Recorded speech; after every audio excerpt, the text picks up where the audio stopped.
이제 1, 2단원을 먼저 대서쌤이랑 하고, 그리고 이건 좀 더 땡겨서 어차피 네가 이쪽에 있으니까 무서워. 다 땡겨서 거의 다 썼네. 이쪽은 조금 자르고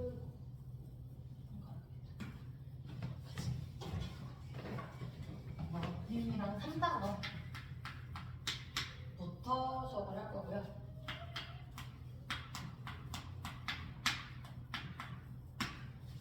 물질의 구성. 첫 번째 나오는 내용이 물질관, 고대 물질관에 대한 내용인데요.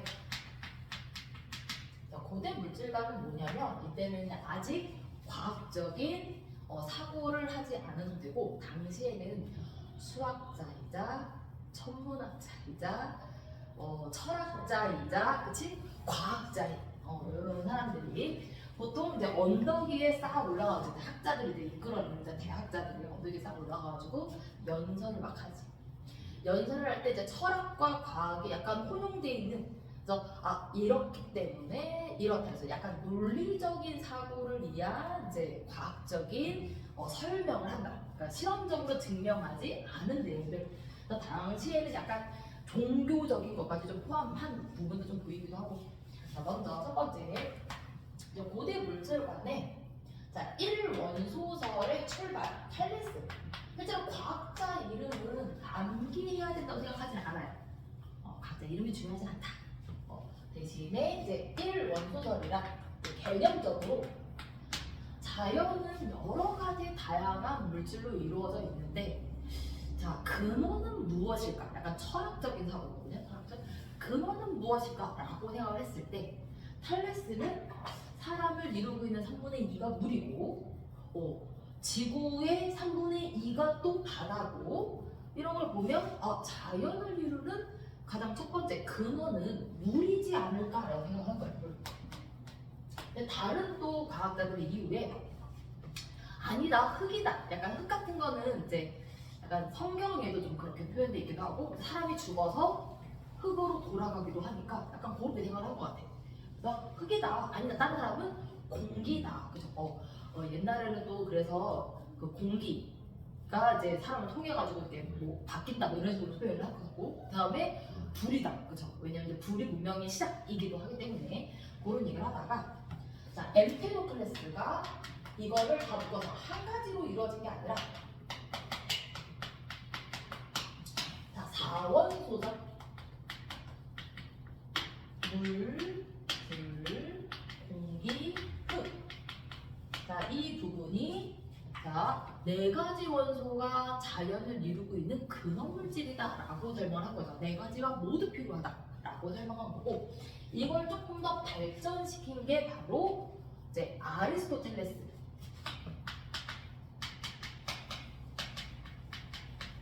4원소 변환설이라고도 하고 그냥 4원소설이라고 하는데, 4가지 원소로만 되어 있는 게 아니라 거기에 플러스 조건이 필요하다. 물불 공기 흙에다가 플러스 조건. 건조함, 습함, 그리고 이제 따뜻한 차가움. 이런 조건을 주면, 예를 들어서 흙을 물로 빚어가지고 구우면 어때요? 우리가 도자기처럼, 그치? 그 세라믹 같은 게 나타나듯이 새로운 물질이 만들어진다 라고 얘기를 한 거예요. 그래서 4원소 변환설로 세상에 존재하는 물질들을 만들 수 있다 라고 표현한 게 아리스토텔레스. 자, 그 다음에 아리스토텔레스의 기본적인 개념을 물려받아서 중세에 연금술. 실제로 중세 시대 연금술이 되게 만연했는데, 이게 유명한 대학자들도 뉴턴이라든지 뭐 이런 사람들도 연금술을 했다고 했던 거예요. 그래서 이거를 연금술을 안 한 사람이 거의 없을 정도로, 그리고 실제로 연금술이라는 게 돈이 굉장히 많이 들고 품위 비난이 많이 드는 작업. 왜냐면 이제 연금술은 말 그대로 값싸, 수은이나 황 같은 걸 통해서, 그러니까 수은이랑 황만 썼다는 얘기는 아니고 이런 거 값싼 재료를 통해서 금을 만들고자 하는. 지금 쓰기 귀찮아가지고 좀 화학식으로 쓰는데, 당신은 금이 원소라는 생각을 못했고, 그치? 물질이라고 생각해서 자, 금, 이 이제 화폐로 쓰이는 이 금을 내가 만들어낸다면 어때요? 흙을 빚어가지고 돈을 만들어내는 이런 작업이기 때문에 이제 자기들끼리 그래서 이제 당시에 이제 연금술을 할 때 이제 물질의 종류를 표현해야 되잖아. 그래서 원소 기호를 그림과 기호를 써서 이제 암호화 자기네들끼리, 그러니까 A 그룹에서 통용되는 기호랑 B 그룹에서 통용되는 기호가 조금 더 상이할 수 있다. 대신에 이제 실험 기록을 보면 A가 누구랑 똑같은 거구나 매칭은 가능할 것 같고, 연금술이 한 몇백 년 동안 만연했다고 하는데, 자 그러면 얻은 소득은, 연금술은 실패했죠. 실패하고 자, 얻은 소득은, 자 실제로 요 실험, 여러 가지 실험을 통해서 다양한 원소들을 발견하게 됐는데, 예를 들어서 그 인 같은 거, 사람의 소변이나 이런 걸로 가열했더니 타는 물질이 나왔다. 그래서 인 같은 것도 발견하게 되었고, 또 다양한 원소를 발견하게 되었고, 실험 장치의 개발, 얼마나 열심히 했을 거야. 실험 장치를 개발 대신에 들인 품과 시간과 노력에 비해서는 조금 아쉽긴 하다. 왜냐면 각계 좀 들었기 때문에, 그렇지 같이 희소하는 게 아니니까 그런 측면이 좀 있고, 얻은 게 1도 없는 건 아니지만 이론적으로 보면 불가능한 것에 대해서 도전한 거죠. 자, 그 이후에 우리 근대에 들어서 자, 원소를, 이게 이제 근대 물질과는 일종의 원소라는 개념인데 이제 철학적인 개념을 출발한 거고, 근대에 들어서의 출발점은 실험적으로 증명했다는 거.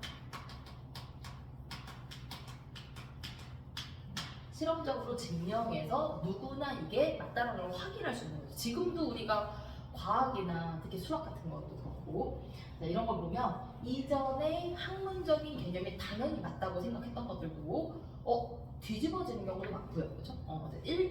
여기 조건에서만 해당되고 다른 조건에서 해당되지 않는다라고 판명되는 것도 많고, 실제로 이제 새로운 개념이 나오기도 하고 이런데, 뒤집어지는, 예를 들어 뉴턴 역학이 지금은 거시 세계에서만 적용되고 미지 세계에서 적용되지 않는다. 또 우주 역학에서도 적용이 안 되죠. 너무 큰 거예요. 이런 거에 대한 설명이라고 보시면 되는데, 근대에서 처음에 보일이 무엇을 얘기했느냐? 자, 원소를 정의를 했어요. 근대적으로 원소에 대해서 개념을 했다. 자, 원소가 인류의 근원, 물질이라는 개념이 아니라 더 이상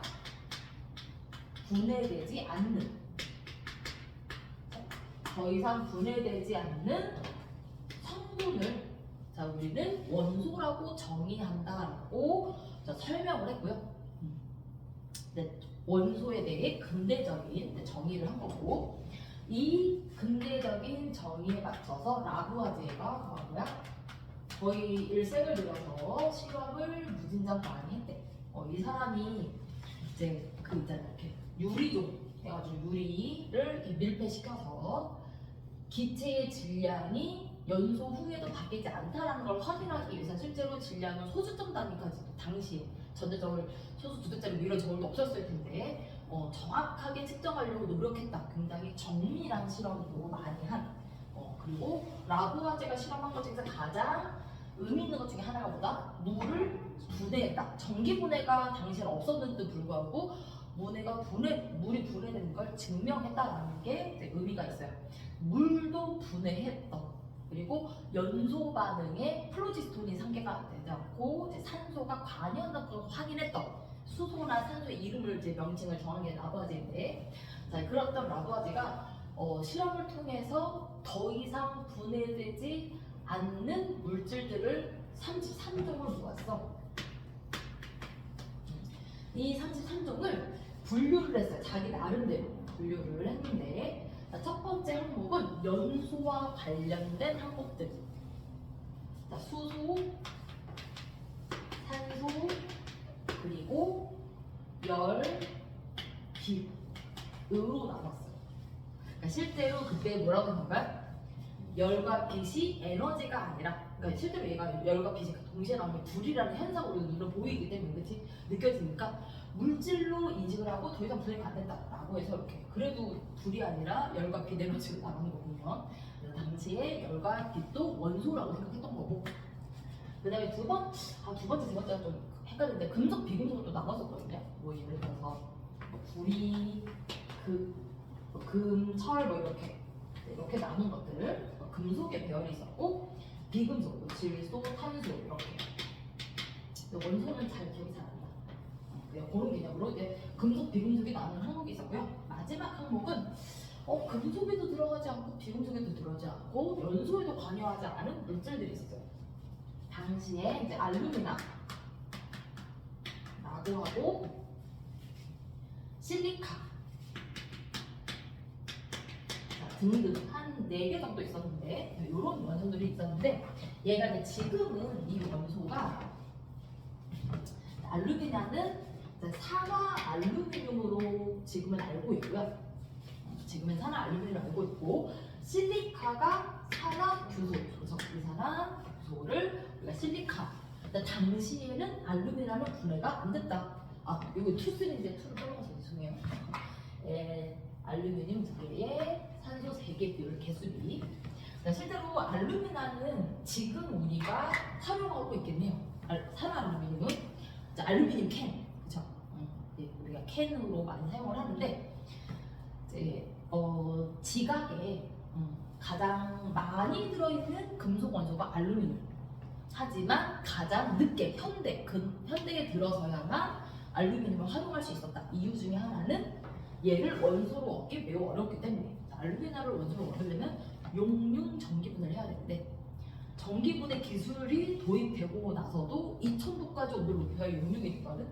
그래서 지금은 2000도까지 올라가는 너무나 에너지가 많이 들어가니까 고체 오나말의 특징이 뭐예요? 녹는 점이 낮아지는 게, 그쵸? 우리 땜납의 원리, 그치? 그래서 고체에서 빙정석을 섞어서 녹는 점을 거의 1000도까지 낮춰가지고 용융 전기분해를 하면 알루미늄을 얻을 수 있다.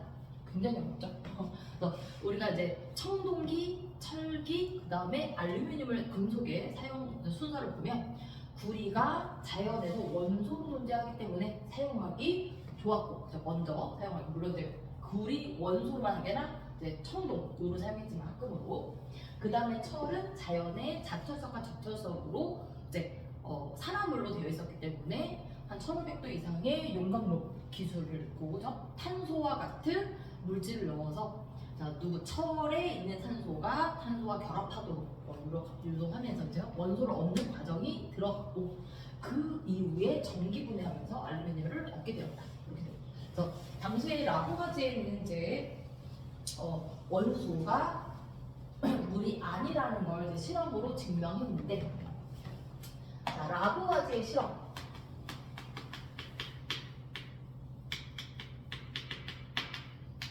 물의 분해 실험,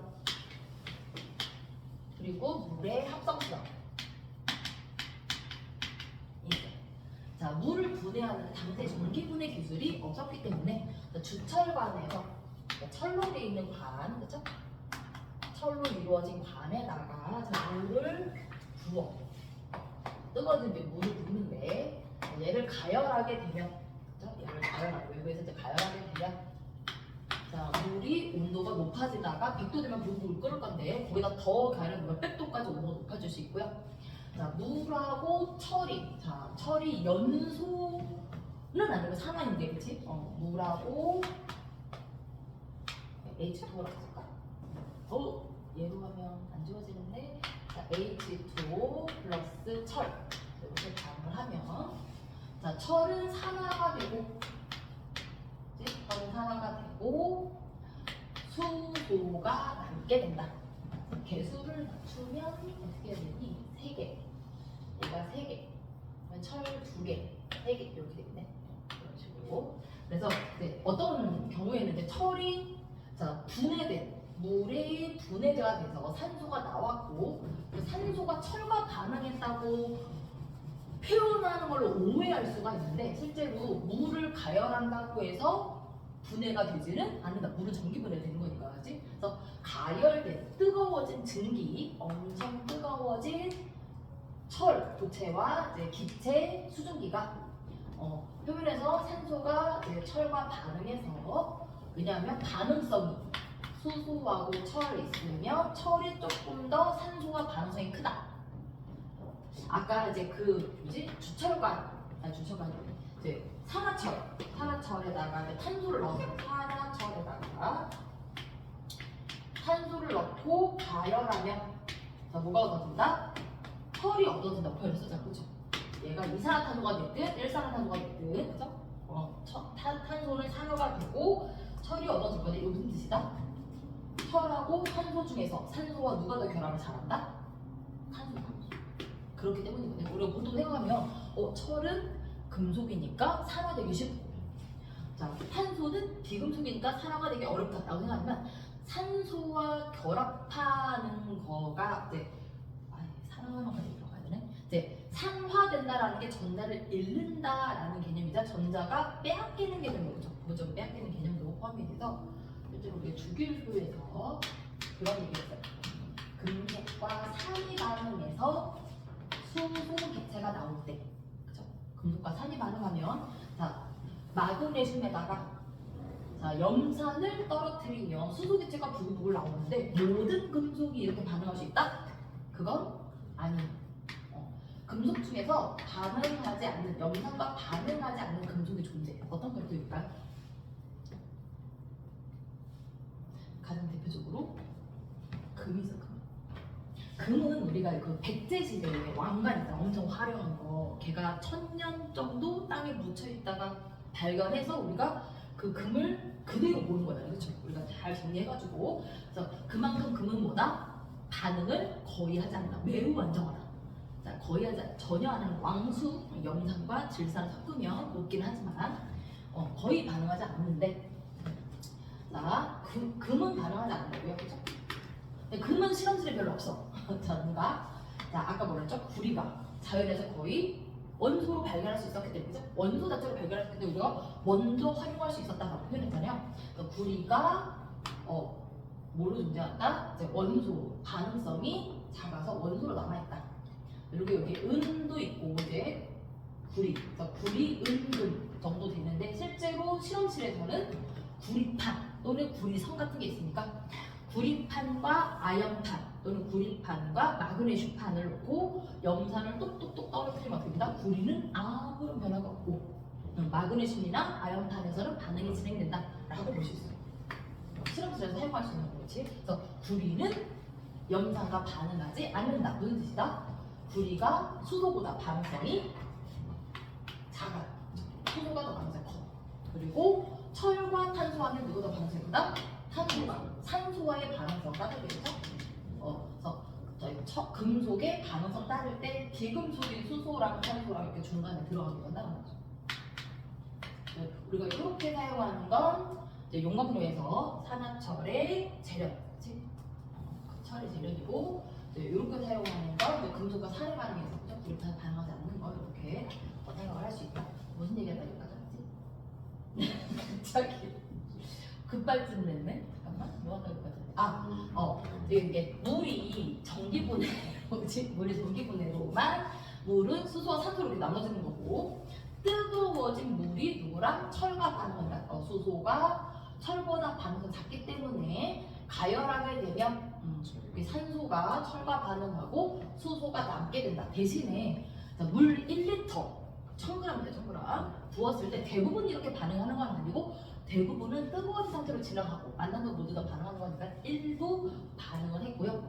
이때 나오는 증기는, 이때 나오는 기체는 대부분 수증기, 그렇죠? 대부분 수증기고 일부 수소 기체가 있을 건데 엄청 뜨겁죠. 엄청 뜨거운 수증기와 수소 기체가 있을 건데, 자, 철은 산화가 돼서 질량이 증가했죠. 그리고 주철과는 일부 산화가 돼서 질량이 증가할 거고, 자, 생성된 남아있는 빠져나온 게 모두 다 수소는 아니고, 자, 이걸 모아가면 냉각하면, 냉각 장치를 통과시켜주면, 찬물을 이렇게 통과시켜주면 반을 통해서 그러면 대부분의 수증기는 액화가 돼서 물로 떨어질 거죠.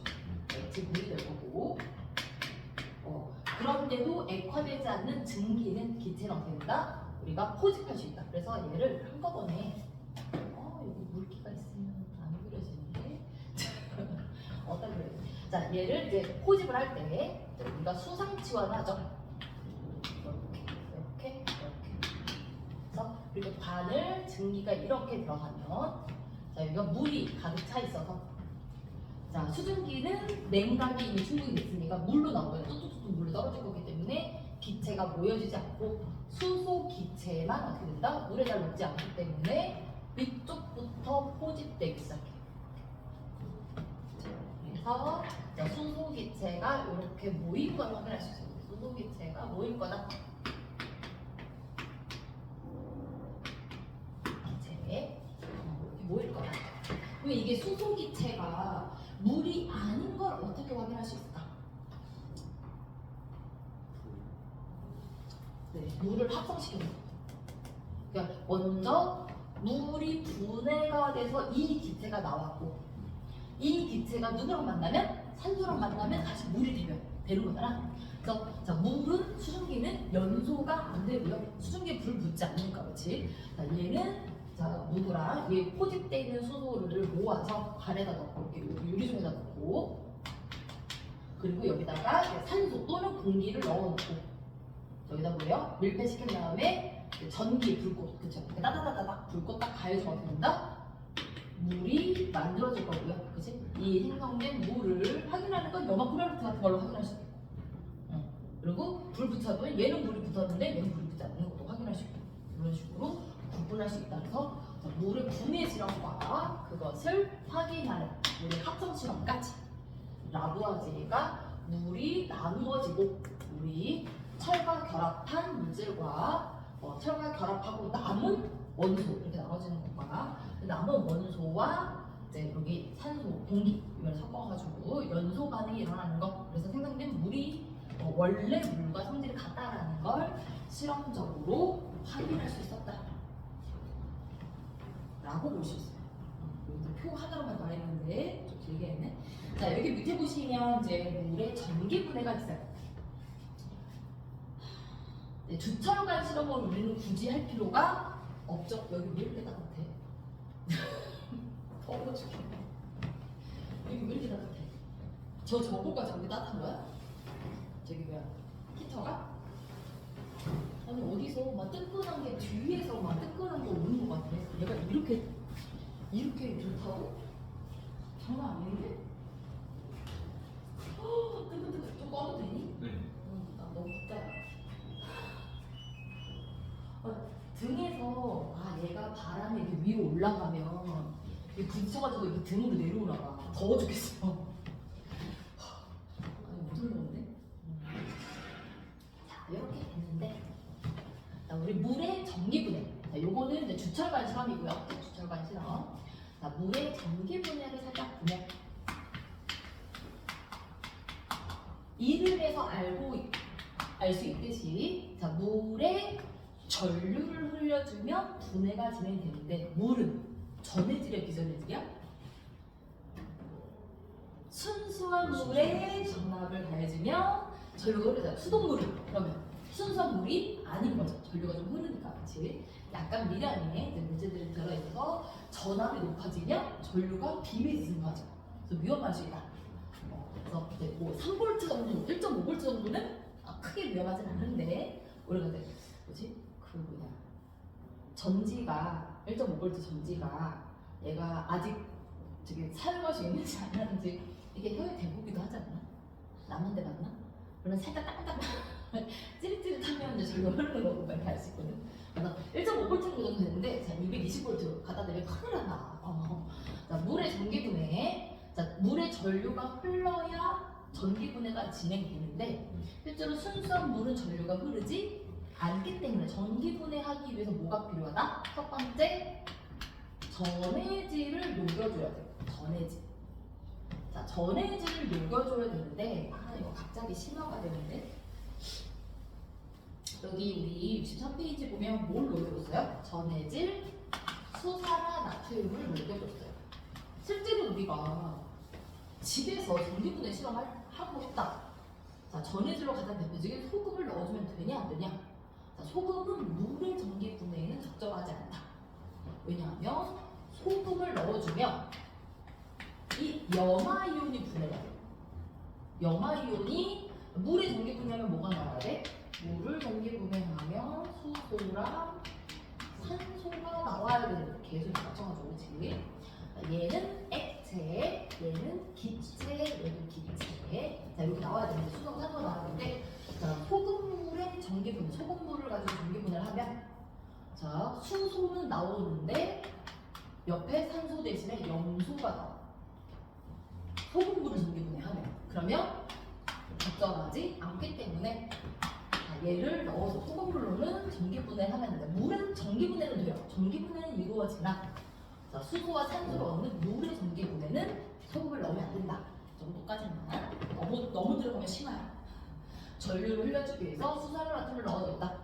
수산화나트륨 대신에 우리 이제 이온을 이동할 때 거름종이에다가 전해질 수용이 적시잖아요. 가장 대표적인 게 그치, 질산칼륨. 왜냐면 얘는 전류만 흐르고 반응에 참여하지 않는 가장 대표적인 애들이거든요. 그죠? 이렇게 해주고, 전류가 흘러주면 전기분해가 진행되는데, 자, 전기분해가 진행될 때 기체가 2대1의 개수비로 생기기 때문에, 그죠? 2대1의 개수비로 생기기 때문에 여기 그림이 살짝 잘 보이는지 모르겠는데, 우리 63페이지 오른쪽에 그림 보면, 자, 이렇게 기체를 포집을 했거든요. 이렇게 이제 포집처럼 이렇게 관이 있어서 용액에 넣어요. 그리고 자, 무슨 극? 자, 이쪽이 왼쪽이 부피가 작은 걸 보니 자, 플러스 극. 이렇게 이제 마이너스 극을 이렇게 연결해서 전기분해, 각 전기에서 전기분해가 되면 기체가 뽀글뽀글 생길 건데, 기체 뽀글뽀글해서 수상티화를 할 건데, 자, 플러스 극에서는 요만큼 부피가 얻어지는데 반해서, 자, 마이너스 극에서는 이만큼 부피가 얻어졌다. 부피비가 그쵸? 부피비가 1대2가 얻어졌는데 무엇 때문이다? 그쵸? 입자수가 많아. 부피는 자, 입자수, 분자수가 많으면 부피가 증가할 거죠. 풍선 부풀듯이. 그래서 누가 더 많다? 수소가 2배 더 많이 얻어진다서 절반인 쪽이 산소. 그죠? 그리고 많이 얻어내는 쪽이 수소. 근데 얘가 플러스인지 마이너스인지 어떻게 알아요? 라고 하시는데요. 자, 산소는 주기율표 위치를 보면 자, 비금속들이 주로 이쪽에 있어요. 그렇죠? 수소, 비금속. 여기 비활성 같은 거죠? 금속들이 주로 이렇게 있어. 그렇죠? 얘가 금속들이. 자, 수소는 외로이 금속 쪽에 혼자 달려있죠. 그렇지? 이게 수소 해결이기 때문인데. 자, 그래서 산소가 여기 있어. 그래서 자, 수소는 비금속이긴 하지만 전자를 얻으려는 원소이긴 하지만 얻는 능력이 크지는 않아. 그래서 수소랑 산소랑 같이 있으면 수소는 부분적으로 산소한테 조금 전자를 잃어버려가지고 자, 플러스 양전할 때 전자를 조금 잃어버려서 자, 완전히 이온은 아니지만 자, 산소가 전자를 더 많이 자기 쪽으로 끌어당겼다. 같이 갖고 있긴 한데 산소가 부분적인 음전하게 되기 때문에 자, 마이너스 극에서 수소가 반응하고 플러스니까 마이너스 극에서 반응하고 그렇지?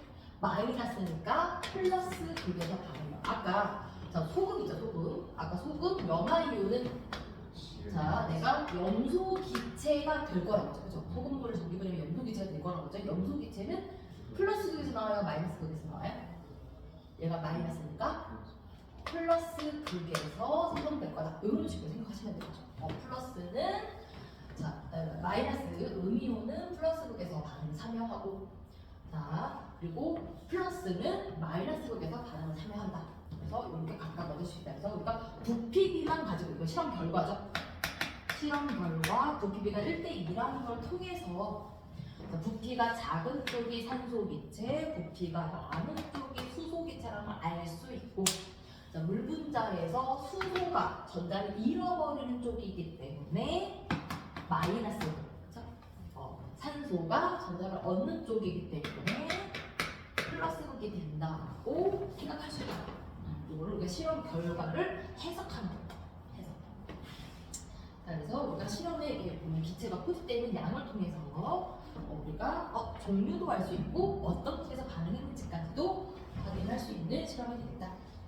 자, 원소를 지금은 우리가 118조, 실제로 자연에서는 92조, 자연에서 얻을 수 있는 거 92조, 우리가 인공적으로 만든 것까지 118조 정도가 있는데 이 원소는 되게 다양한 원소가 있어요. 자, 원소가 더 많을까? 화합물이 더 많을까? 원소와 화합물. 이거 약간 레고 조각이라고 생각하시면 돼요. 그러니까 원소는 다양한 레고 조각들. 그치? 자, 화합물은 그 레고로 만들 수 있는 물질들이라고 보시면 되기 때문에 무궁무진해. 지금도 새로운 물질 만들어지고 있다. 자, 지금도 새로운 신물질이 만들어지고 있기 때문에 그래서 우리가 자연에 이제 여러 가지 원소들이 있는데 그 원소들을 크게 몇 가지로 나눠준다? 두 가지로 나눠요. 원소는 크게 두 가지. 금속 원소와 비금속 원소. 자, 금속 원소가 아닌 게 모두 비금속 원소예요. 금속 원소라 무엇을 금속 원소라고 한다? 전자를 잃기 쉬운 원소. 실제로 전자를 잃지 않는 경우도 있어요. 누구처럼? 금처럼. 그치? 전자를 잃기 쉬운 원소로 분류가 되긴 하나. 얻기 싫기 때문에 얻는 건 더 안 되고, 그렇지? 그래서 전자를 잃기 쉬운 원소. 자, 그럼 비금속은 뭐라고 정의할 수 있을까요? 전자를 얻기 쉬운. 실제로는 정의는 전자를 잃기 어려운 원소예요. 실제로 전자를 잃기 어려운 원소. 왜냐하면 쉬운 원소를 빼고 우리가 이렇게 벤다이어그램 있으면, 그렇지? 이걸 뺀 나머지가 여집합이잖아, 그렇지? 그래서 자, 얻기 쉬운 금속은 아닌 애들이 포함되어 있어요. 그러니까 예를 들어 우리 주교육에서 누구 비활성 기체라고 얘기하는 헬륨, 네온, 아르곤이 있는데 얘네들은 비활성, 이게 무슨 뜻이냐? 화학적인 반응성, 활성, 화학적인 반응성이 없다라는 뜻인데요. 자, 화학 반응을 안 해. 왜? 전자를 얻지도 않고 잃지도 않기 때문에. 그러면 지금 얘는 금속이에요, 비금속이에요? 비활성 기체는 원소거든요. 금속일까 비금속일까? 비금속이죠. 왜냐면 잃기 쉽지 않죠. 잃기 쉽지 않으면 무조건 다 비금속. 왜냐면 잃기 어렵죠. 근데 실제로 우리가 헬륨이나 네온, 아르곤 화학 반응을 안 하잖아. 아예 화학 반응 안 한단 말이야. 그러면 얘는 그냥 화학 반응 안 한다 빼고 뭐라고도 해석할 수 있다? 얘랑 어차피 화학 반응 참여 안 할 거니까. 자, 전자를 얻기 쉬운이라고 그냥 본다라는 거죠. 그러니까 이론적으로는 잃지 않은 여집합이 모두인데 실질적으로 우리는 얻기 쉬운 거를 따진다는 거죠. 그래서 얻기 쉬운 게 틀린 건 아니고요. 얻기 쉬운 원소가 틀린 건 아니고 대신에 비활성 기체가 어디에 포함된다? 비금속에 포함되기 때문에 잃기 어려운 원소가 정의상 맞고 우린 주로 얻기 쉬운 원소로 해석한다는 거죠. 그렇죠? 그래서 우리가 자 64페이지 보시면 다양한 원소들이 있어요. 이 다양한 원소들 중에서 금속, 비금속 나눌 수 있는 거죠. 그렇지? 자, 화합물이 있어요. 화합물을 이루는 원소. 예를 들어 물은 무엇을 이루어낸다? 물은 얘들아, 물은 어떤 원소로 이루어져? 얘들아. 자, 한 명밖에 없네. 얘들아라고 하는데 입에 붙어버렸어. 한 명밖에 없어. 허니 맞죠? 허니. 자, 모든 물질은 원소로 이루어집니다. 호동소 물질은 원소로만 이루어져 있는 물질이고, 호동소 물질이 원래 맞거든요. 물질을 지칭할 때는. 근데 우리가 그냥 원소라고 불러요. 공기 중에 질소, 산소는 원래 hod소수 물질인데 N2O2 원래 원소는 원자의 종류를 지칭하는 거니까 N과 O가 원래 원소가 맞는데 우리는 그냥 가로에서 원소라고도 많이 부른다. 혼용해서 쓰는 거예요. 혼용해서. 자, 원소를 우리가 눈으로 볼 수가 없기 때문에 어떻게 확인한다? 원소를 확인하는 방법.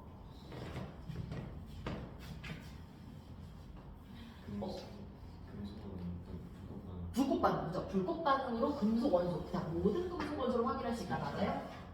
네. 자, 모든 금속 원소는 불꽃 반응색으로 확인할 수 있다, 그렇죠? 자, 일부 금속 원소, 그래서 우리가 불꽃 반응색을 모으는 거야. 왜 그러면 모든 원소가 불꽃 반응색이 안 나타날까? 실제로 불꽃 반응이라는 건 금속 원소에 있는 전자가 자, 에너지를 얻거나 방출하면서 방출하는 불꽃색을 우리가 보는 거거든요. 그러면 실제로 전자는 있고 전자가 에너지를 얻을 텐데 모든 원소가 왜 특별하게 몇 개만 불꽃색이 있을까? 이제 좀 많긴 하지만 몇 개라고 하기 좀 많긴 해요. 한 10개 돼. 이제 10개 좀 넘을 거야, 그렇지? 그런데 자, 왜 그러냐면 우리가 불꽃색을 우리 눈으로 사람 눈으로 관찰하잖아요. 자, 우리는 어떤 영역만 볼 수 있다? 가시광선 영역 아주 좋은 전체 빛의 영역 중에서 가시광선 영역은 딱 400에서 700나노밖에 안 돼요. 그것에서 구분할 수 있어야 되기 때문에 자외선이나 적외선으로 불꽃색이 나타나면 우리는 못 봐. 색으로 인지를 못해. 그냥 빛이 있는지 없는지도 몰라요. 그죠?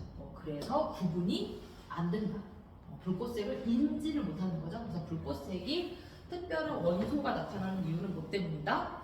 가시광선 영역에서 빛을 방출해야만 우리가 인지할 수 있다. 그러면 금속 원소마다 불꽃색은 왜 다를까? 자, 그러니까 어떤 원소가 다르냐면 봐요. 전자가 있고 원자 핵이 있어. 인력이 세면 어때요? 인력이 세면 얘를 들뜨게 할 때 에너지가 많이 필요했겠지. 자, 그럼 인력은 무엇에서 결정되느냐? 전자의 전하량은 다 똑같잖아, 그치? 그러면 누구의 전하량이냐? 핵 전하량이 달라요. 원소마다 핵 전하량이 다르고요. 거리도 다 똑같지가 않아. 조금씩. 지금 나트륨 세 번째 껍질, 마그네슘 세 번째 껍질 다 똑같잖아요. 자, 세 번째 껍질인데 거리가 원자의 크기가 조금씩 달라. 조금씩. 그래서 어때요? 핵 전하량과 전자의 거리에 따라 자, 우연히 얻는 구간 하나가 에너지 구간이 하나가 같을 수는 있지만 그치? 우연히 모든 에너지 구간이 같을 수는 없다. 그래서 자, 혼합 우리가 선스펙트럼 보면 선스펙트럼 자, 어떤 게 우연히 같은 라인에 서 있기도 하죠. 이렇게. 그치? 하지만 모든 라인이 동일할 수는 없다. 그래서 선스펙트럼에 있는 원소의 개수, 위치, 두께가 모두 같으면 같은 원소이다 라고 생각할 수 있다. 그렇죠? 불꽃색을 우리는 합성색을 보기 때문에 어때요? 그렇죠? 우리가 이게 이제 컬러로 봐야 되는데 그렇지? 우리가 리튬하고 스트론튬이 간혹 책에서는 리튬이 빨강, 스트론튬이 진한 빨강이라고 써있긴 하는데 실제로 불꽃색을 해보면 알겠지만 토치가 불꽃이 더 강하면 진한 빨강으로 안 보이고 밝은 빨강으로 보일 수도 있어. 그러니까 내가 똑같은 리튬을 넣었는데 하나는 더 진해 보일 수도 있어요. 불꽃의 밝기라든지 이런 걸 따라서. 그래서 자, 그거는 우리가 맨눈으로 구분하는 건 불가능하다. 같은 리튬인지 리튬과 세슘인지 구분하기 위해서 스트론튬이죠. 스트론튬을 구분하기 위해서 우리가 불꽃색을 선스펙트럼 분광계를 통해서 구분해야 된다라는 거고요. 이게 뭐 불꽃색 중에서 꼭 외워야 되는 것 중에 하나는 알칼리 금속들, 리튬, 나트륨, 칼륨 정도는 꼭 구분해야 되고 또 그렇게 또 따지면 구리, 청록색도 간혹 나오고 그렇죠? 칼슘 무슨 색인지 알아? 칼슘 주황색, 스트론튬 빨간색, 바륨이 황록색. 그래서 내가 옛날에는 이거를 애들 내신 때 헷갈리니까 특히 내신은 이게 거의 다 나오잖아, 그치? 내가 말도 안 되는 연상법이라고 내가 암기를 되게 못하거든. 그래서 이제 알려준 적이 있어요. 뭐더라?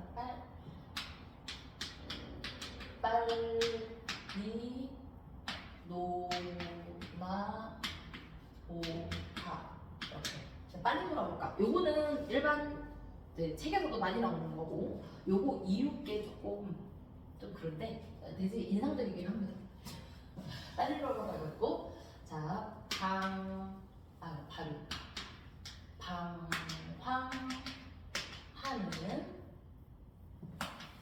청개구리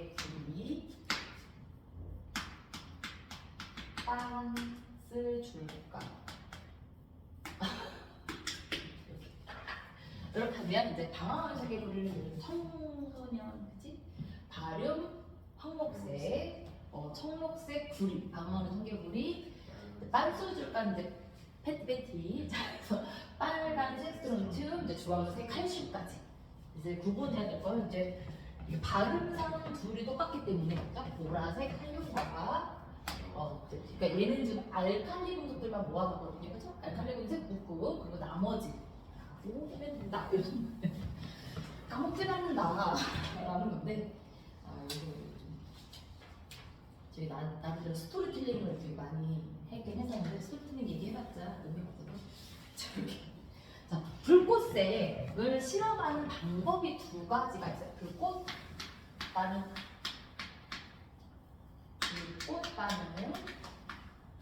실험 1이 있고 이제 실험 2가 있는데 요즘은 실험 2 알코올을 사용하는 실험을 더 많이 한 것 같아. 아니요? 토치로 실험했어? 토치로 덮고 그래서 이게 이제 정식 교재에 주로 많이 써있는 게 요거고 이제 학교에서 요거가 불이 지속적으로 불이 붙어 있거든요. 그래서 동시에 비교하기 쉬워서 요것도 알코올도 많이 하는데 먼저 이제 토치로 사용하는 방법. 자, 토치로 사용할 때는 우리 손으로 시루를 집어서 불꽃에다 넣을 수가 없기 때문에 조금 타니까 자 내가 찝는 요 이제 뭐라 그러지? 꼬치 같은 게 있어 꼬치. 자 이거를 뭘 사용한다? 니크롬선을 사용해요. 자 니크롬선이라는 건 니켈과 크롬의 합금으로 이루어져 있는 선이거든요. 그러면 자 모든 금속이 불꽃색을 나타낸다? 아니라는 거죠. 니켈과 크롬은 불꽃색이 없어. 경우에 따라서 백금선을 사용하기도 해요. 하지만 우리 실험실에는 없어. 왜? 비싸니까. 그래서 비싸니까. 불이 은이나 이제 금이 없는 것과 마찬가지다. 비싸니까. 그래서 둘 다 이걸 사용할 수 있는데 불꽃색이 없는 금속이기 때문에 쓸 수 있다. 자 여기에 이전에 예를 들어 니크롬을 내가 손으로 이렇게 만졌어. 그럼 뭐 묻을 수 있어요? 땀이 묻을 수 있죠. 땀에는 나트륨이 묻을 수 있기 때문에 자 기존의 니크롬선에 불순물이 붙어 있을 수도 있어서 자, 어떻게 씻어준다? 불순물 제거. 불로 묻혀주는 게 아니고요.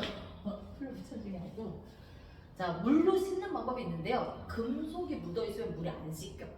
그래서 금속이 묻어 있을 수도 있고 금속 화합물이 묻어 있을 수도 있기 때문에 자, 먼저 염산으로 적셔주면 구리은금과 같은 특정한 물질이 않는 이상 어때요?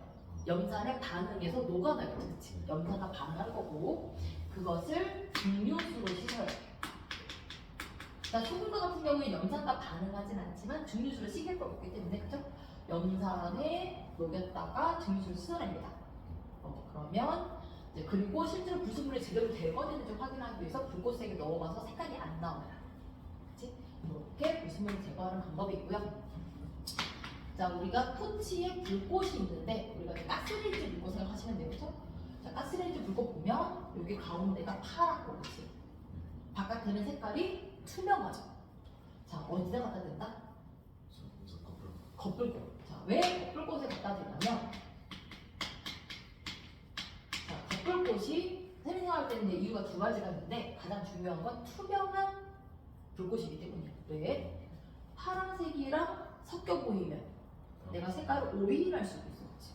그래서 이제 투명하고요. 겉불꽃은 투명하고 거기다가 자, 속불꽃은 자, 산소가 부족하고 밖에서 산소가 공급되는 거니까 그렇지. 자, 내부에서 연료가 공급되나 불완전 연소예요. 연료가 더 많고 산소가 부족한 상태. 바깥에는 연료가 부족하고 산소가 더 많은 형태. 그래서 겉불꽃이 완전 연소가 되는 구간이기 때문에 온도가 더 높아요. 그래서 불꽃 반응색이 잘 나타날 수 있다. 하고 볼 수 있어요. 이 두 가지가 유의사항. 됐어요? 자, 그래서 불꽃을 보고 특히 이제 토치 같은 걸 열 대를 한꺼번에 이제 토치로 이제 하는 건 아니기 때문에 불꽃색은 이제 사진 찍어가지고 이제 나중에 이렇게 비교하는 식으로 할 거고. 자, 두 번째 실험은 알코올, 솜을 이용하는 걸 사용해요. 알코올 솜. 자, 우리가 이제 알코올은 불을 붙이기 위해서 사용하는 거고, 근데 식료가 녹아야 되잖아. 그래서 알코올에는 소금이 전혀 녹지 않습니다.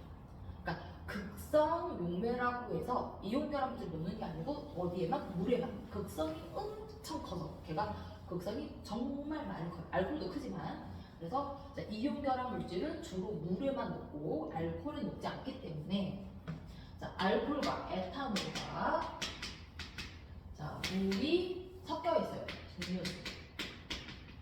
자, 근데 물이 너무 많으면 불이 안 붙어요. 그러니까 우리 소주 같은 거, 맥주는 5%, 18%? 막 이렇게 되거든요. 그러면 걔가 불이 안 붙어요. 에탄올의 비율이 35% 이상 정도 돼야 불이 붙어요. 이상. 얘에 대한 불이 붙기 때문에 보통 이제 4대6 아니면 1대1 정도 비율로 에탄올의 비율도 충분히 높아요. 얘는 불을 붙이기 위해서. 증류수는 이온결합 물질을 녹이기 위해서. 그래서 이걸 녹여가지고 어디다가 솜에다가 제가 적신 걸 솜을 이렇게 준비해요. 솜에 불을 붙일 거기 때문에 이렇게 은박지 같은 거 솜을 이렇게 딱 준비해가지고 여기다가 어때요? 각각의 수용액을 적셔 놓는 거죠. 딱 적셔 놓으면 예를 들어 얘가 소금 알코올 수용액, 그쵸? 소금 알코올 수용액, 그리고 얘는 뭐 질산칼륨 알코올 수용액을 만들었다. 그래서 불을 딱 붙여주면 얘는 노란색, 얘는 보라색 이런 식으로 이렇게 에탄올이 다 탈 때까지, 그치? 에탄올 농도가 이제 작아질 때까지는 불이 계속 붙어 있으니까 동시에 색깔을 구분하기 좀 쉽다. 옛날에 이거를 이제 솜에다 안 하고 쇼를 하다가 이제 그래서 생각났죠. 예, 불을 얘를 분무기로 뿌린 다음에 불을 탁 붙이면 불이 확 붙어 이렇게. 약간 불꽃 좋아하듯이 이렇게 이제 뭐지 그 서커스 같은 거 보면 입에서 기름을 쫙 뿌려가지고 불 딱 붙이면 확 이렇게 붙잖아. 그런 것처럼 그런 거 하다가 이제 앞머리를 태워먹은 안전사고 같은 게 종종 아주 위험한 것까지는 아닌데 그런 게 종종 나타나가지고 요즘은 이렇게 얌전하게 실험을 하더라고요. 애들이 굉장히 좋아하더래. 나는 안 좋아해. 불 사용하는 걸 싫어해. 그래서 보통 학교에서도 아마 그럴 텐데 토치도 굉장히 위험하거든. 누나 토치로 직접 실험했어? 아니지. 시범 실험을 하거나 선생님이 시범 실험을 하거나 아니면 영상을 보여준다. 영상에서 얌전히 선생님들이 실험 잘 하시니까 그치?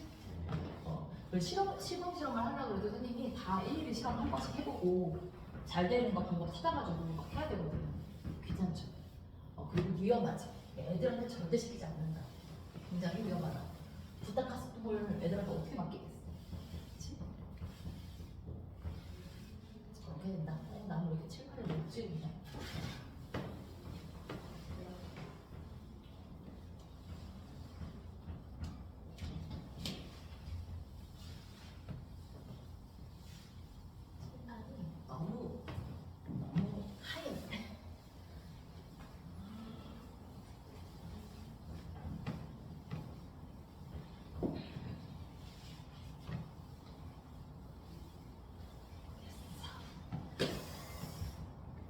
자, 그 불꽃 반응의 특징, 불꽃 반응 실험의 특징. 어떤 장점이 있다? 엄청 적은요, 그렇죠?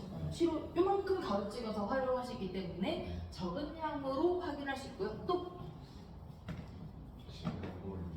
자, 실제로 이제 모든 원소로 확인할 수는 없고 금속 일부를 확인할 수 있는 거고, 그렇지? 대신에 불꽃색이 실험이 굉장히 간단하죠. 세팅만 해놓으면 간단하기 때문에 간단하게 명확하게 구분할 수 있다라는 게 특징이고요. 대신에 단점은 모든 원소로 확인할 수 없고 비슷한 불꽃색이 있기 때문에 비슷한 불꽃색의 경우 어떻게 확인한다? 선 스펙트럼을 통해서 확인할 수 있다.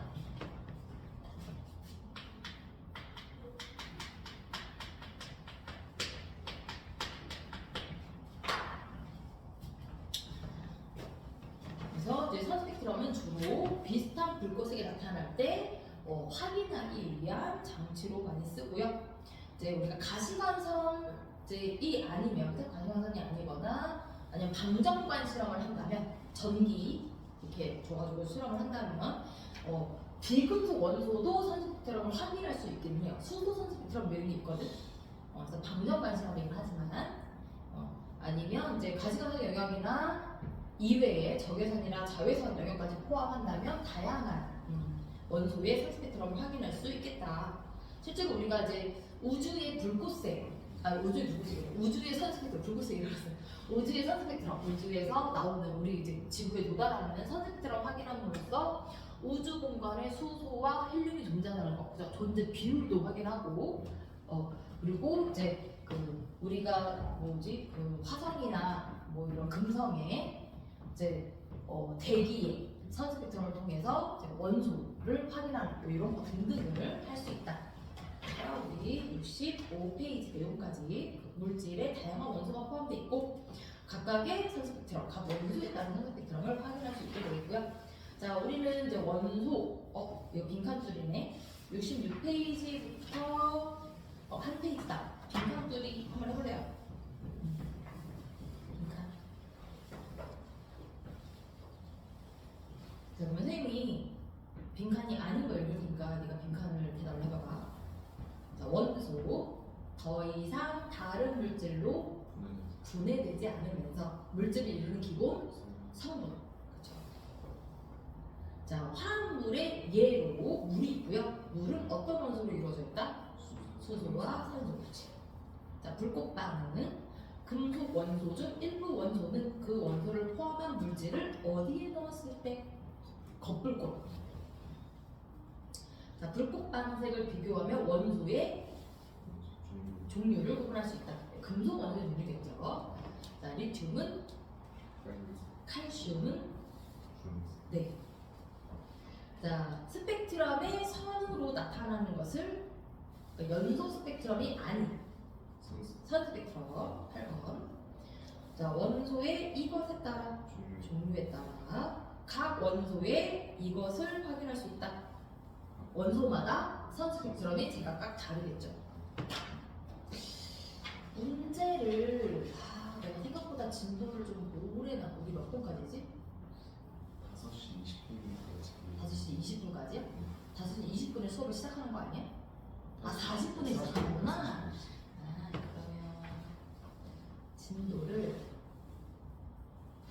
문제를 좀 풀자고. 문제를 한 2장은 우리 같이 풀고 2장은 숙제를 내주고 4장을 다 내주는 거면 요 안 온 친구가 뭐라고 할까? 오늘 이제 본 정규 수업에도 과제가 있긴 한데 승현이가 싫어할까? 아니 2장 풀자. 첫이니까 67, 68, 125번까지 4문제, 7문제 먼저 푸세요.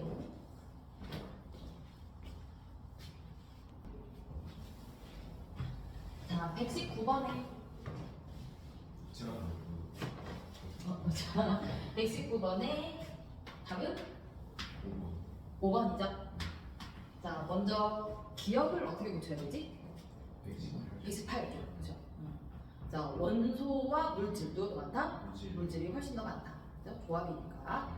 원소의 정의가 물질의 기본 성분이란 뜻이고, 그렇지? 그리고 이제 원소는 더 이상 분해지지 않는다라는 개념이기 때문에 딕을 리을이 맞고요. 자, 120번 2번이죠. 이거 너무 쉽지. 철, 구리, 질소, 수소, 산소. 자, 121번에 3번 산소, 헬륨, 탄소, 금. 122번에 4번 이제 만들어진 수소기체를 남은 이제 더 이상 액화되지 않는 수소기체는 불이 붙기 때문에 펑 산소였다면 불꽃이 커진다. 조에서 123번에 3번. 자, 124번에 5번. 125번에 4번. 빠지기. 뒤에 한 장 그럼 덮을까? 주장 숙제? 총 문제가 3장이고요. 우리 본 정규 수업에도 또 과제가 나갈 거야. 어때? 정규 수업이라는 게 어떤 거지? 이어서 나가요. 진도. 특강과 정규가 이게 이 책 한 권 있잖아. 네. 이게 2월에 진도 끝날 거예요. 그래서 쭉 진도로야. 쭉 계속 진도. 아, 그래서 쭉 이어서 나갈 거예요. 그래서 75페이지부터가 다시 정규 수업 때 진도 나갈 부분이거든요. 진도 나갈까 그냥? 저는 다 상관없는데 이거 그러니까 그 친구가 자기 없는데 막 진도 나갔다고 뭐라고 할까 봐. 아니 이 친구 모르겠네. 20분이다, 그치? 우선은 74페이지까지 숙제하고, 그죠? 74페이지까지 숙제하고, 75페이지부터 좀 할까요?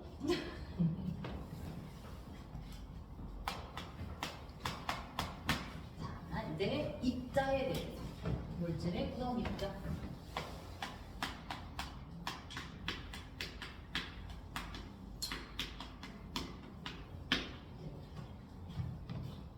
자, 먼저 아까 얘기한 거기에 나왔던 데모크리투스랑 자, 아리스토텔레스가 있어요. 네임드가 다르죠. 아리스토텔레스는 이제 대학자. 지금 솔직히 아리스토텔레스 이름 모르는 사람 없으니까 그 정도로 이제 유명한 대학자이고, 데모크리투스도 물론 이제 유명한 학자인데 그에 비해서는 메이저가 아니다. 근데 아리스토텔레스가 4원석 변환설도 얘기했고, 그쵸? 연속질의 베이스가 되는 개념도 얘기했지만, 자, 모두 얘기하면 연속설이라고 얘기를 했어요. 연속설. 자, 그에 반해서 데모크리투스는 입자설. 자, 입자설이 뭐냐면 이 사람도 솔직히 원자라는 개념을 알았던 건 아니고, 자, 약간 이런 생각을 한 것 같아요. 물론 나의 추측이기도 한데, 이제 암석이 쪼개지면 자갈이 되고, 자갈이 쪼개지면 흙이 되고, 흙이 쪼개서 진액이 되잖아요. 그러다 보면 더 이상 쪼갤 수 없는 입자가 존재하지 않을까라는 생각을 한 거예요. 더 이상 쪼갤 수 없는 입자가 존재한다는 생각을 해요.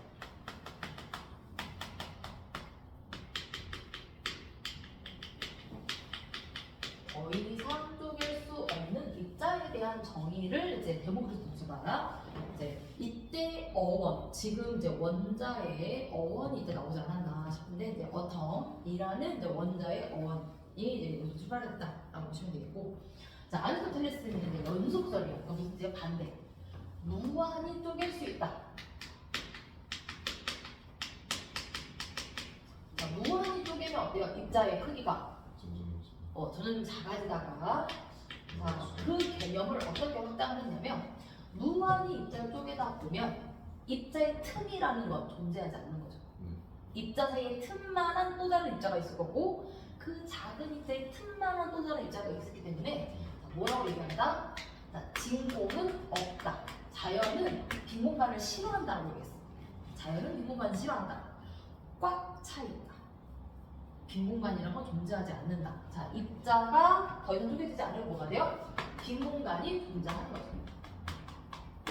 빈 공간 또는 진공이라고 생각하시죠? 빈 공간이 있다, 없다 라고 정의를 했어요.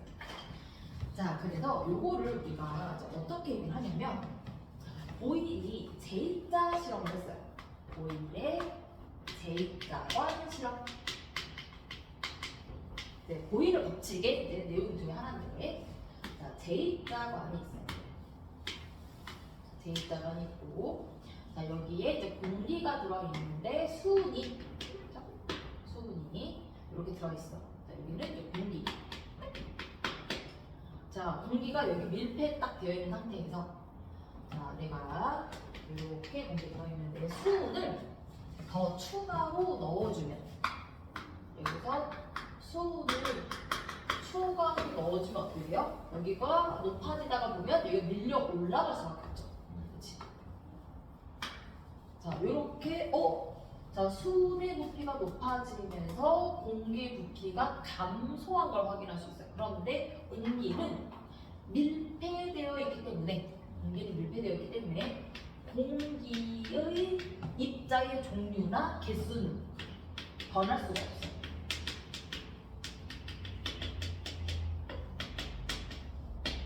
그러면 입자가 가지고 있는 부피 또한 바뀔 수 없다는 거죠. 그치?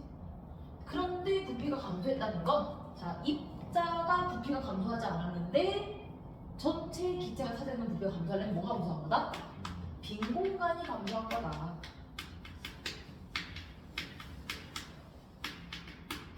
라고 설명해요. 그럼 빈 공간이 존재하는 증거가 되는 거죠. 그래서 제2자 실험이 데모크리토스 입자설의 증거가 될 수 있어요.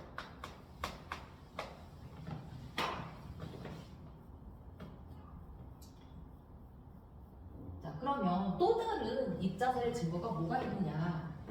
금박이라고 있어요. 금박. 자, 금속박은, 네, 금속박 중에서 금박이 제일 얇거든요. 금박은 무한히 얇게 만들 수 없다. 자, 무한히 얇게 만들 수 있다면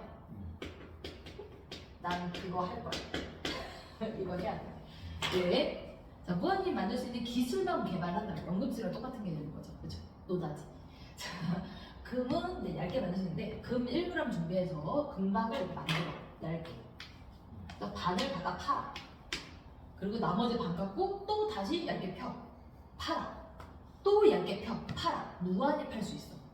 그쵸? 이게 성이 된다면. 그럴 수 없다. 왜? 자, 더 이상 작은 입자로 펼 수 없고, 원자보다 더 작은 입자로 펼 수 없기 때문에. 라는 개념이 되잖아요. 그죠? 요거랑 비슷한 개념이 뭐가 있느냐? 비눗방울.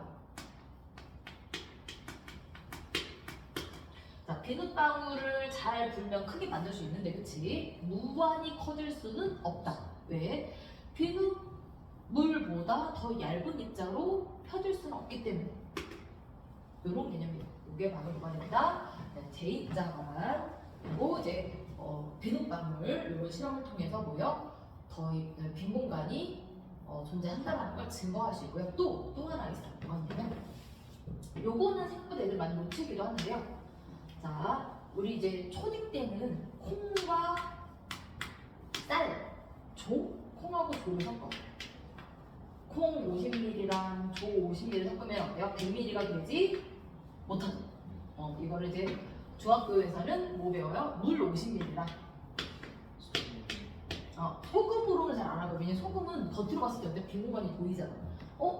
소금 틈새 빈 공간 때문에 부피가 감소했어요 라고 오해할 수 있기 때문에 꽉 차 있어 보이는 애를 써야 돼. 에탄올. 실제로 50ml보다 5리터씩 섞으면 부피 감소하는 게 확실히 보일 거예요. 자, 이렇게 섞으면 어떻게 된다? 용액의 부피가 100ml가 안 된다는 거죠. 100ml보다 작다. 이유는 실제로 물의 틈이 안 보이고 에탄올 틈이 안 보이는데, 자, 그쵸.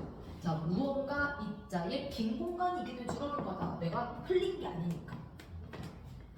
아리스토텔레스의 연속설로 설명이 불가한다. 빈 공간이 존재하기 때문에 나타나는 현상들. 그죠? 입자설의 증거가 되겠죠. 자, 우리는 이제 지금 원자설을 배워요. 원자설. 원자설이란 볼턴이 무엇을 설명하기 위해서?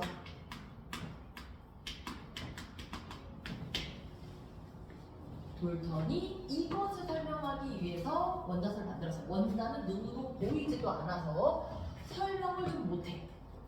자, 라부아제이가 무슨 실험을 하죠? 내가 어떤 유리종에 넣어서 반응하기 전에 질량을 잰 다음에 연소 반응시킨 다음에 가열해서 연소 반응시킨 다음에 반응 후에 질량을 재요. 그럴 때 어때요? 질량이 변하지 않더라고요. 반응 전후의 질량이 같다. 근데 왜 같은지 설명 못하는 거예요. 실험적으로 증명을 할 수 있는데 다른 사람 와서 실험해도 동일한 결과가 나오는데 알 수 없는 거죠. 또한 이제 프루스트라는 과학자의 일정 성분의 원칙. 자, 수소와 산소에 물을 만들 때 질량비는 1대 8이다. 자, 수소 2g하고 산소 8g이 있다. 수소 1g이 남는다. 뭐 이런 거. 일정 성분 원칙을 자, 실험적으로 맞아. 왜 그런지 설명이 잘 안 돼. 왜 안 보이니까. 그래서 볼턴의 원자설은 원자 모형을 통해서 자, 질량 보존의 법칙과 일정 성분 법칙을 설명하고 싶었어요.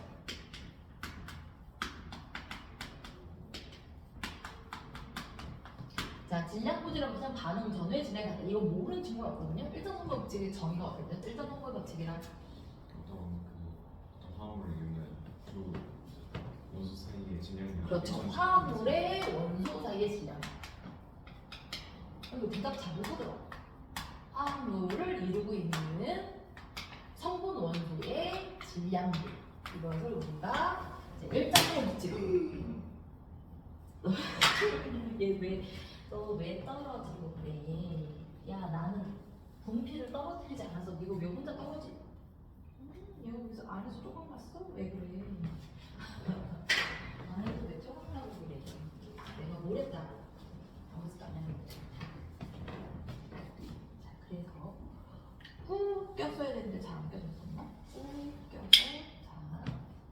자, 성분 원소의 질량비라고 표현하고요. 실제로 그래서 원자설은 누굴 설명할 수 있다? 질량 관계를 설명할 수 있다. 질량과 관련된 법칙이다라고 보시면 되고요. 1학 원자는 쪼갤 수 없다.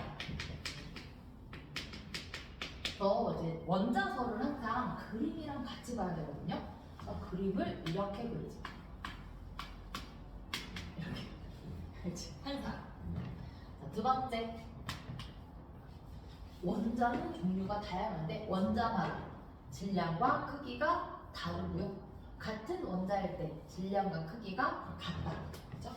원자의 질량과 크기에 관련된 설명. 그래서 원자가 원자가 좀 다르면 이제 색깔을 칠해서 이제 색깔을 보여주기도 하고 이제 이렇게 이제 접시에 담았을 때 이렇게 기울어진 거, 이렇게 기울어진 걸 이제 표현할 수도 있고. 그래서 원자가 다르면 이제 질량이 다르고 원자가 같으면 질량이 같다라고 설명을 하고요. 상황이 자, 이게 연금술이 실패한 이유 뭐다? 연금술이 왜 실패했지? 금이 수용이랑 반응 안 해서가 아니라 금이 원소여서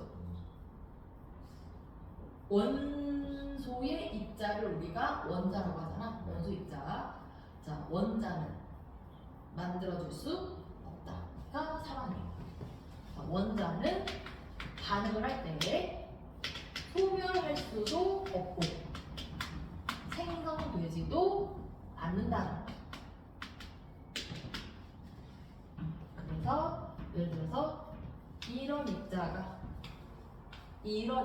되지 않는다. 자, 이게 이루어지려면 요 입자 A라는 입자가 반응 후에 사라져야 되고 B라는 입자가 갑자기 반응 전에 없어졌는데 생성돼야 됩니다. 소멸되지도 생성되지도 않는다. 4항이 이제 일정성분 법칙의 이제 근원 내용이에요. 화합물을 이루고 있는 성분 원소의 질량이 어떻다?